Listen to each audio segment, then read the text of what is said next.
High বন্ধুরা, আশা করি সবাই ভালো আছেন। আমিও ভালো আছি আপনাদের দোয়া আশীর্বাদে।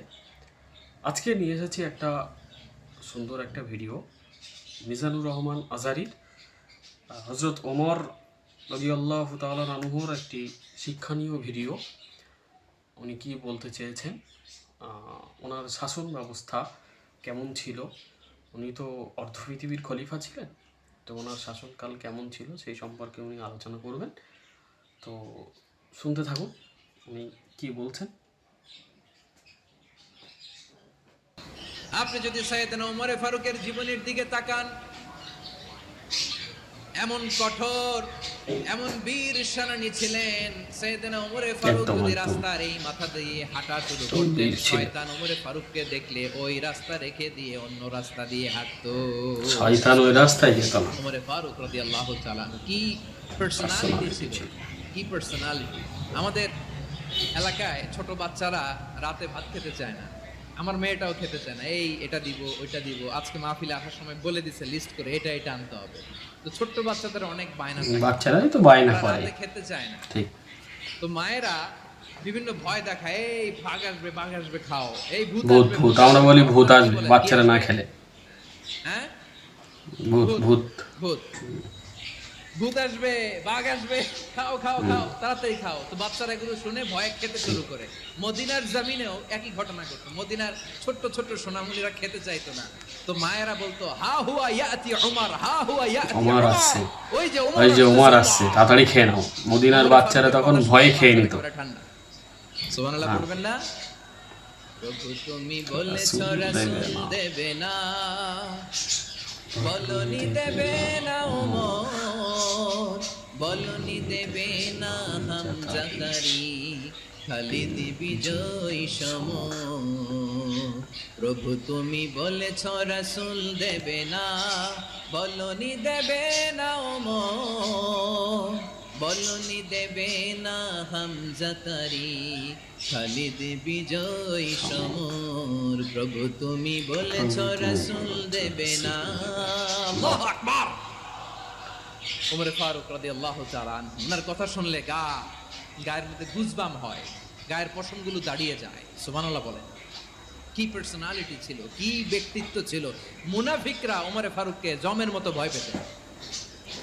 শয়তান, ভূত শয়তান, শয়তান অন্য রাস্তা দিয়ে হাঁটে। শয়তান উনি যে রাস্তায় যেতেন, শয়তান সে রাস্তায় যেতেন না। জীবনে যদি দেখেন তাহলে সেখানে আপনি আদালতের, ইনসাফের, সুশাসনের, জাস্টিসের নমুনা দেখতে পাবেন। কয়টা শুনবেন? সাইয়েদনা ওমর ফারুকের রাদিয়াল্লাহু তাআলা আনহু বিচার ব্যবস্থা খুব স্ট্রং ছিল ওনার আমলে। মিশরে মদ খেয়ে মদ্যপ অবস্থায় ধরা পড়েছে।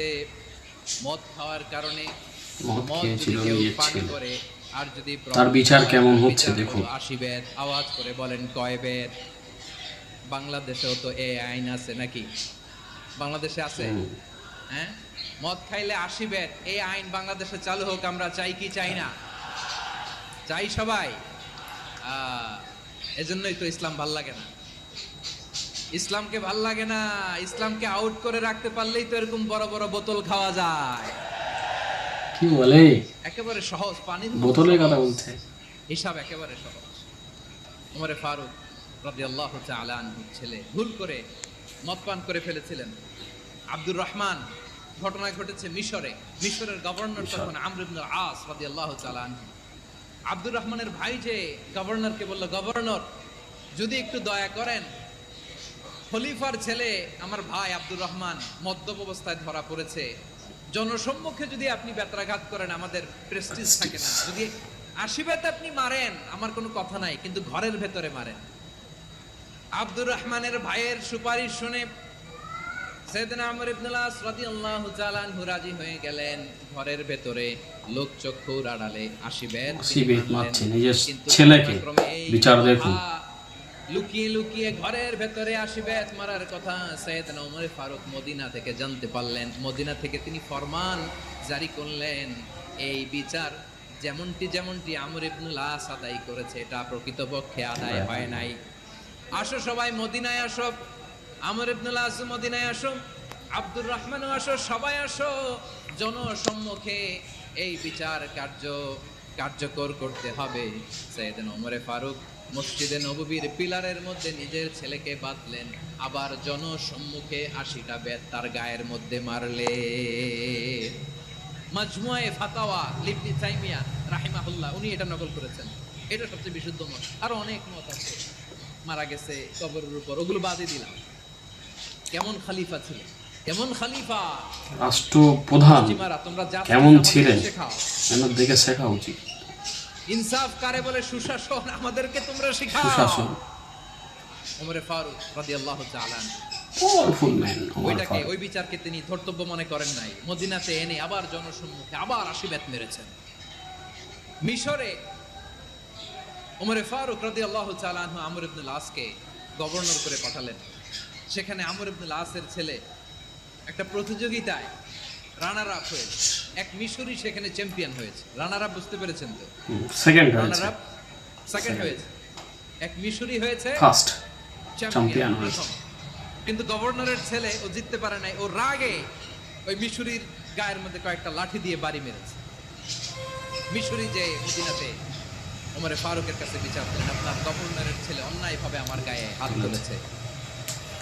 বিচার দেখেন, আবার ফরমান জারি করলেন, আসো। খলিফা রাষ্ট্রপতি গভর্নরের ছেলের বিচার করছে। ওই মিশরের গভর্নর এতক্ষণ শুনলেন নিজের ছেলের বিচার, এবার শুনছেন গভর্নরের বিচার। ছেলেকেও ডাকলেন, সবাই বসে রইল। আমর ইবনুল আস রাদিয়াল্লাহু তাআলা আনহু মাথা নিচু করে বসে আছেন, লজ্জায় কাচুমাচু। হায় হায়, আজকে আমার ছেলের কারণে আমিরুল মুমিনিন খলিফাতুল মুসলিমিন ওমরে ফারুকের কাছে আমি জনসম্মুখে লজ্জিত হচ্ছি। সাইয়েদনা ওমরে ফারুক বললেন, এই নাও লাঠি। গভর্নরের ছেলে তোমার মাথার মধ্যে যতগুলো বাড়ি মেরেছে, আজকে জনসম্মুখে তুমি অতগুলা বাড়ি মারো। মিশরি বলে, থাক, আপনি যে ডেকে আনছেন সবার সামনে এটা বলছেন, এতেই আমি খুশি। আল্লাহু আকবার। আপনার মহানুভবতা দেখে আমি খুশি, আর অপমানের দরকার নাই।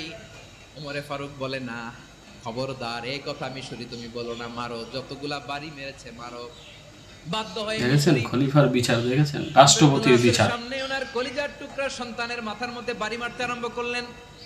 ঠিক যতগুলা বাড়ি আমাদের দেশে এরকম বিচার হয়? ছেলে মিশরির গায়ে মেরেছিল, মাথায় মেরেছিল, মিশরি গুনে গুনে ততটা মারলেন। এই দৃশ্য দেখে ওমরে ফারুক রেগে মেগে আগুন, রাগের চোটে রাগ সামলাতে না পেরে, আর নিজেকে সামলাতে না পেরে মিশরিরে বললেন, ছেলের মারা শেষ হয়ে গেলে এবার বাবার টাক মাথার মধ্যে কয়েকটা বাড়ি মার। ছেলের অপরাধের কারণে, কুকর্মের কারণে বাবাও মার খাচ্ছে। রাগের চোটে যে আমার পাঠানো গভর্নর আমর ইবনুল আস তার ছেলেকে কেন আদব তারবিয়া কেন শিক্ষা দিতে পারে না। ছেলেরে মারা হইলে এবার আমর ইবনুল আসের মাথার মধ্যে দুইটা মারো। এটা রাগে বলেছে, এটা শাস্তি হিসেবে না। সুবহানাল্লাহ পড়ো। তোমরা আমাদেরকে সুশাসন শিখাও, আমাদেরকে সুশাসন শিখাও। বিশ্বনবী বলেন, আদল এটা যেন তেন বিষয় না, এটা দিয়েই মানবিক সমাজ গড়তে হবে। আল্লাহ তাআলা কিয়ামতের কঠিন ময়দানে, যেদিন স্বামী স্ত্রীকে চিনবে না, স্ত্রী স্বামীকে দেখে পালিয়ে যাবে, বন্ধু বন্ধুরে চিনবে না, পীর সাহেব মুরিদরে চিনবে না, মুরিদ পীর সাহেবরে চিনবে না, দলের কর্মী তার নেতারে চিনবে না, নেতা তার কর্মীরে চিনবে না, বন্ধু বন্ধুরে দেখে পালাবে। এই কঠিন মুহূর্তে সূর্যটা মাথার কাছে চলে আসবে, জমিনটা তামার জমিন হবে, আজকের জমিনের মতো নয়। মানুষ ঘর্মাক্ত, ক্লান্ত, শ্রান্ত মাথার মগজগুলো কানের ছিদ্র আর নাকের ছিদ্র দিয়ে বেয়ে বেয়ে পড়বে। বিশ্বনবী ফরমান, কিয়ামতের ওই কঠিন ময়দানে 7 শ্রেণীর আপনারা এতক্ষণ শুনলেন তার আরশের নিচে ছায়া দেশের রাষ্ট্রপ্রধান যিনি হয়, প্রথম শ্রেণীর ব্যক্তি হলো প্রধানমন্ত্রী বলি, স্বরাষ্ট্রমন্ত্রী বলি, যেই হয় না কেন, প্রধান বলি, তার ছেলের বিচার একরকম হয়, আর প্রজা যারা আমরা নাগরিক, আমাদের বিচার একরকম হয়। কিন্তু উনি ওমর ফারুক এমন একজন প্রশাসক ছিলেন, রাষ্ট্রপ্রধান ছিলেন, যিনি নিজের ছেলের বিচার করেছেন এবং রাজ্যপালের ছেলে তার বিচারও করেছেন। তো আপনারা পুরো ভিডিওটা দেখলে সবাই দেখতে পাবেন। তো আপনাদের কাছে আমার অনুরোধ, যারা আমার চ্যানেলে নতুন, প্লিজ একটু চ্যানেলটা সাবস্ক্রাইব করে দিন, একটু পাশে থাকুন, বেশি বেশি করে ভিডিওটা সবাইকে দেখার সুযোগ করে দিন, লাইক কমেন্ট শেয়ার করুন। ধন্যবাদ, সবাই ভালো থাকুন।